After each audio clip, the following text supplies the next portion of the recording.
طائف میں واقع عبداللہ ابن عباس مسجد، عرب حضرات بیٹھے ہیں تلاوت کر رہے ہیں۔ عرب حضرات بہت تلاوت کرتے ہیں۔ تبا عبداللہ ابن عباس رضی اللہ تعالیٰ عنہ، عبداللہ بن عباس رضی اللہ تعالیٰ عنہ کی قبر مبارک ہے۔ یہاں پر دیکھیں طائف کا نقشہ بنایا گیا ہے۔ شیخ خلیل صاحب ہمیں طائف کی ایک پرانی عمارت کے اندر لے کر آئے۔ شیخ صاحب بتائیں گے کہ یہ کیا ہے؟ زخموں سے اور خون سے تر بتر ہیں، یہاں پر آ کر آرام کیا۔ عباس رضی اللہ تعالیٰ عنہ کے نام پر یہ مسجد بنی ہوئی ہے، مسجد عباس۔ سن 9 ہجری کے اندر جو غزوہ حنین ہوا تھا انہی کے ساتھ ہوا تھا۔ اس کے بعد جو ہے وہ مسلمان ہو گئے تھے یہ سارے۔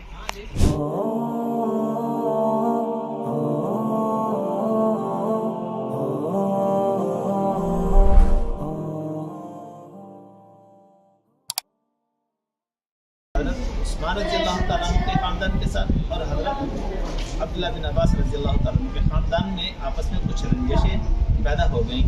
تو اس رنجش کو کم کرنے کے لیے کہ اگر ہم مدینہ میں رہیں گے تو رنجشیں باتیں بڑھتی جائیں گی، اس سے نقصان کا زیادہ خطرہ ہے۔ تو اس رنجشوں کو، اس نقصان کو کم کرنے کے لیے عبداللہ بن عباس رضی اللہ تعالیٰ عنہ یہاں تشریف چھوڑا اور یہاں پر آ گئے۔ یہ انہی کے نام سے، انہی کے نام سے۔ اچھا، پھر یہاں پر جیسے آئے، اللہ رب العزت نے صحابہ میں سب سے زیادہ قرآن کا علم حضرت عبداللہ بن عباس رضی اللہ تعالیٰ عنہ کو دیا تھا۔ ایک مرتبہ محبوب صلی اللہ علیہ وسلم نے عبداللہ بن عباس رضی اللہ تعالیٰ عنہ کے سینے پر ہاتھ رکھ کر اللہ سے دعا کی کہ اللہ عبداللہ بن عباس کے سینے کو قرآن کے علم سے بھر دے۔ تو اللہ نے وہ دعا کو قبول فرمایا۔ اللہ نے قرآن کا، محبوب صلی اللہ علیہ وسلم کے بعد قرآن کا سب سے زیادہ علم عبداللہ بن عباس رضی اللہ تعالیٰ عنہ کے پاس تھا۔ یہ سب سے بڑے مفسر تھے۔ جب یہاں پر طائف میں تشریف لائے تو اتنے بڑے صحابی، قرآن کے اتنے بڑے عالم تھے، یعنی قرآن کے مفسر تھے۔ تو اس جگہ پر آ کر عبداللہ بن عباس رضی اللہ تعالیٰ عنہ نے قرآن کی تعلیم شروع کی۔ تو ہم یہاں پہلے مسجد کو وزٹ کرتے ہیں، تو اس کے بعد وہ مدرسہ جہاں عبداللہ بن عباس رضی اللہ تعالیٰ عنہ پڑھاتے تھے، اس وقت سے مدرسہ شروع ہے اور آج تک مدرسے کی ترتیب چلی آ رہی ہے۔ اگرچہ حالات کے پیش نظر، حکومتوں کے پیش نظر نظام چینج ہوتا جا رہا ہے، نظام چینج ہو رہا ہے، کلاسز چینج، لیکن مدرسہ اسی ترتیب سے آ رہا ہے۔ ماشاءاللہ۔ ابھی ہم مسجد کا وزٹ کرتے ہیں۔ طائف میں واقع عبداللہ ابن عباس مسجد شان و شوکت کے اعتبار سے، ہر اعتبار سے، کشادگی کے اعتبار سے بے مثال۔ عرب حضرات بیٹھے ہیں تلاوت کر رہے ہیں۔ عرب حضرات بہت تلاوت کرتے ہیں، نماز بہت پڑھتے ہیں۔ ماشاءاللہ ماشاءاللہ ماشاءاللہ۔ عبداللہ ابن عباس رضی اللہ تعالیٰ عنہ کے نام سے بنائی گئی مسجد، یہ مدرسہ اور مسجد انہوں نے اپنی زندگی میں تعمیر کیا تھا۔ پھر یہ مدرسہ بھی اس وقت سے چل رہا ہے اور مسجد بھی قائم ہے۔ عبداللہ ابن عباس بڑے صحابہ میں سے تھے، مفسر قرآن کہلاتے ہیں۔ طائف کی سب سے بڑی مسجد، کرسیاں لگی ہوئی ہیں اس طرح بیٹھنے کے لیے۔ عرب حضرات قرآن کی تلاوت کر رہے ہیں، فرشی نشست، کرسی والی نشست اور زمین پر بیٹھنے والی نشست۔ تبا عبداللہ ابن عباس رضی اللہ تعالیٰ عنہ، شیخ صاحب اس بارے میں ذرا کچھ بتائیے گا۔ یہ جہاں لکھا ہوا ہے مکتبہ عبداللہ بن عباس رضی اللہ تعالیٰ عنہ، اس جگہ پر حضرت عبداللہ بن عباس رضی اللہ تعالیٰ عنہ نے جب تشریف لیا تو اس جگہ پر مدرسہ شروع کیا تھا، قرآن کی تعلیم کا اس جگہ پر شروع کیا تھا۔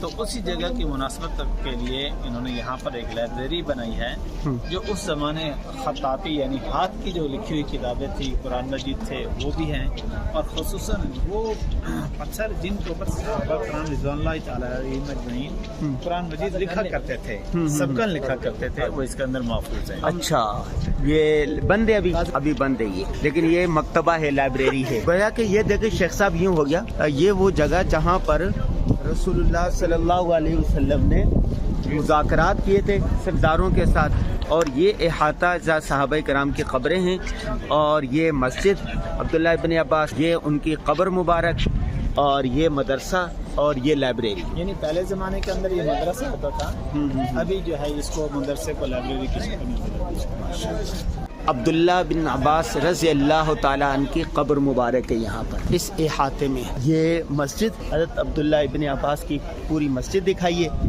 اور یہاں صحابہ کرام کی قبریں، اور اس کے اندر حضرت عبداللہ ابن عباس رضی اللہ تعالیٰ عنہ کی قبر مبارک موجود ہے، اور یہ مدرسہ ہے عبداللہ ابن عباس رضی اللہ تعالیٰ عنہ کا۔ یہ مدرسہ انہوں نے خود قائم کیا تھا دین کی تعلیم کے لیے، اشاعت کے لیے۔ اس وقت سے لے کے اب تک یہ مدرسہ چل رہا ہے۔ یہاں پر شہر طائف کی پوری تاریخ لکھی ہوئی ہے، یہ دیکھیں طائف کا نقشہ بنایا گیا ہے، اور یہاں پر دیکھیں یہ انہوں نے انگلش میں لکھا ہوا ہے، عربی میں لکھا ہوا ہے۔ طائف شہر کو پورا کا پورا یہاں پر انہوں نے یوں اتار دیا ہے۔ جی ہم طائف شہر آئے تھے، طائف میں وہ جگہ دکھائی جہاں رسول اللہ صلی اللہ علیہ طائف کے سرداروں کے ساتھ مذاکرات کیے تھے کہ تم مسلمان ہو جاؤ، وہ مسلمان نہیں ہوئے، وہ جگہ دکھائی آپ کو، اور پھر صحابہ کرام کی جو قبور ہیں وہ دکھائی آپ کو۔ حضرت عبداللہ ابن عباس رضی اللہ تعالیٰ عنہ کا مدرسہ دکھایا، عبداللہ ابن عباس کی یہ مسجد آپ کو دکھائی، حضرت عبداللہ ابن عباس رضی اللہ تعالیٰ عنہ کا یہ مقبرہ ہے، ان کی قبر مبارک یہ دکھائی، اور طائف شہر کے مختلف چیزیں آپ کو دکھائی۔ تو طائف شہر آپ کو کیسا لگا، طائف کا وزٹ کیسا لگا، ضرور بتائیے گا۔ شیخ خلیل صاحب ہمیں طائف کی ایک پرانی عمارت کے اندر لے کر آئے، شیخ صاحب بتائیں گے کہ یہ کیا ہے؟ اس وقت ہم موجود ہیں اس باغ کے اندر جس میں میرے محبوب صلی اللہ علیہ وسلم کو بہت زیادہ تکلیفیں پہنچائی گئی۔ یہ اسی باغ کا حصہ ہے۔ ابھی ہم آگے جا رہے ہیں باغ کے اندر، تو یہ عمارت دکھاؤ۔ یہ جو عمارت ہے یہ عتبہ بن ربیعہ اور شیبہ بن ربیعہ، یہ دو بھائی تھے جو نبی صلی اللہ علیہ وسلم کے کزن تھے، اور یہ باغ بھی انہی کا تھا۔ یہ اس باغ کے اندر محبوب صلی اللہ علیہ وسلم نے پناہ لی اور بچوں کے شر سے کچھ حفاظت ہوئی، تو یہ انہی کا یہ محل تھا اس زمانے کا۔ یعنی جب محبوب صلی اللہ علیہ وسلم یہاں پر تشریف لائے تو عتبہ بن ربیعہ اپنے دوستوں کے ساتھ یہاں بیٹھا ہوا تھا، یہ اس کا گھر تھا۔ سامنے جو وہ کچی عمارت نظر آ رہی ہے، کمرہ نظر آ رہا ہے، یہ جو ہے وہ اس کا بیٹھک تھی یا ڈیرا تھا اس کا۔ یہ ان کی زمینیں تھیں عتبہ بن ربیعہ، شیبہ بن ربیعہ کی، تو یہ ان کا محل تھا۔ تو اللہ نے ان کو بھی نشان عبرت بنایا اور اس کے گھر کو بھی اللہ نے نشان عبرت بنایا ہوا ہے۔ تو جو غزوہ بدر کے اندر وہ مارا گیا تھا۔ تو یہ انگور کی بیلوں کا جو کہتے ہیں کہ وہ انگوروں کا باغ تھا، وہ یہی تھا؟ جی جی، یہ ابھی ہم جا رہے ہیں انگور کے باغ کی طرف، اور اس مبارک درخت کے نیچے بیٹھیں گے جس کے نیچے محبوب صلی اللہ علیہ وسلم نے آرام کیا تھا۔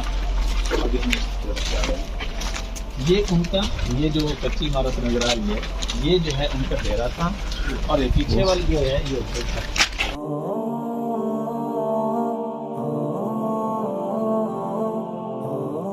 جیسے مکہ میں ابو جہل کا جو گھر تھا وہاں پر لیٹرین بنا دیے، حکومت نے وہاں پر باتھ روم بنا دیے۔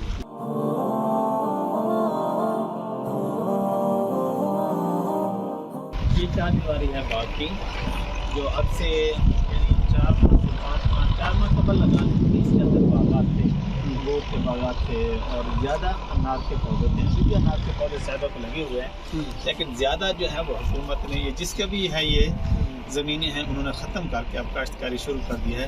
دیوار کے سائڈوں پہ جو ہیں وہ باغات کے آثار ہیں ابھی تک بھی، لیکن یہ جو اندازہ ہے، یہ جو پودے لگے ہوئے ہیں یہ باغ کے لگے ہوئے ہیں۔ آگے ہم جا رہے ہیں، جو جس درخت کے نیچے محبوب صلی اللہ علیہ وسلم نے آرام کیا تھا اسی باغ کے اندر ہے، اس کے نیچے ہم چلتے ہیں۔ زخموں سے اور خون سے تر بتر ہیں، یہاں پر آ کر آرام کیا، اور ادھر سے عتبہ بن ربیعہ جو نبی صلی اللہ علیہ وسلم کا کزن تھا، وہ دیکھ رہا ہے کہ محمد ہے، زید بن حارثہ ہے اور شدید زخمی ہے، تو اس نے اپنے جو ہے وہ غلام عداس جو بعد میں مسلمان ہو گئے ان کو بلایا اور کہا کہ عداس انگور کا گوشہ توڑو، اور یہ جو آدمی بیٹھے ہیں محمد، ان کو جا کر کہو کہ یہ انگور جو ہے عتبہ بن ربیعہ نے عتبہ نے بھیجے ہیں، آپ کو رشتہ داری کی قسم کہ ان کو قبول کر لیں۔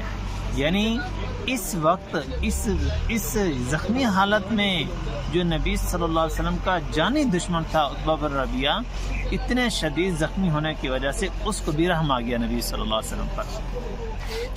تو عداس رضی اللہ تعالیٰ عنہ یہاں پر آئے اور جو ہے انگور پیش کیے، اور نبی صلی اللہ علیہ وسلم نے اور اس پیغام دیا جو عتبہ بن ربیعہ نے پیغام دیا تھا، تو انگور قبول کیے۔ انگور قبول کرنے کے بعد بسم اللہ الرحمن الرحیم پڑھ کے کھانے لگے۔ عداس نے پوچھا کہ آپ کون ہیں؟ عداس نے پوچھا کہ آپ کون ہیں؟ تو عداس تو نبی صلی اللہ علیہ وسلم نے فرمایا کہ میں محمد بن عبداللہ اللہ کے نبی ہوں، میں محمد بن عبداللہ اللہ کا نبی ہوں۔ تو نبی صلی اللہ علیہ وسلم نے ان سے پوچھا، نبی صلی اللہ علیہ وسلم نے ان سے پوچھا کہ آپ کون ہو؟ تو انہوں نے کہا کہ میں عداس ہوں اور نینوا سے میرا تعلق ہے، نینوا کا رہنے والا ہوں۔ نبی صلی اللہ علیہ وسلم کے چہرے پہ مسکراہٹ آ گئی، فرمایا اچھا تو میرے بھائی کے علاقے سے ہے۔ عداس نے پوچھا کہ آپ کا بھائی کون ہے؟ تو نبی صلی اللہ علیہ وسلم نے فرمایا کہ یونس بن متا، وہ نبی جن کو مچھلی نے نگلا تھا، وہ بھی اللہ کے نبی تھے، میں بھی اللہ کا نبی ہوں، ہم نبوت میں دونوں بھائی ہیں۔ تو اس جگہ پر حضرت عداس رضی اللہ تعالیٰ عنہ مسلمان ہوئے، اور اسی جگہ پر محبوب صلی اللہ علیہ وسلم نے عداس رضی اللہ تعالیٰ عنہ کو اس وقت جو دین کی تعلیم لازم ہو چکی تھی، فرض ہو چکی تھی، وہ عداس رضی اللہ تعالیٰ عنہ کو جو ہے وہ سکھلائی۔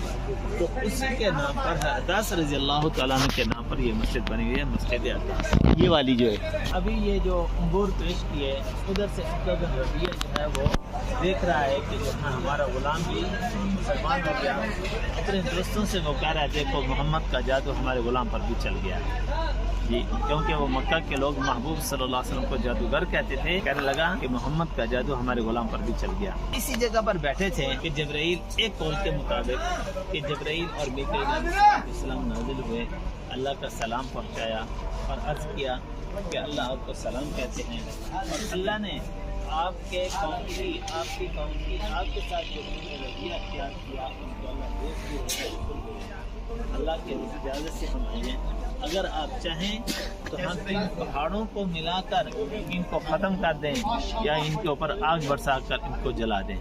تو نبی صلی اللہ علیہ وسلم رحمۃ للعالمین تھے، نبی صلی اللہ علیہ وسلم نے کیا فرمایا کہ مجھے امید ہے کہ اللہ رب العزت ان کو اسلام کی دولت سے نوازیں گے، یہ مسلمان ہو جائیں گے۔ تو سن 9 ہجری کے اندر جو غزوہ حنین ہوا تھا انہی کے ساتھ ہوا تھا، اس کے بعد جو ہے وہ مسلمان ہو گئے تھے یہ سارے۔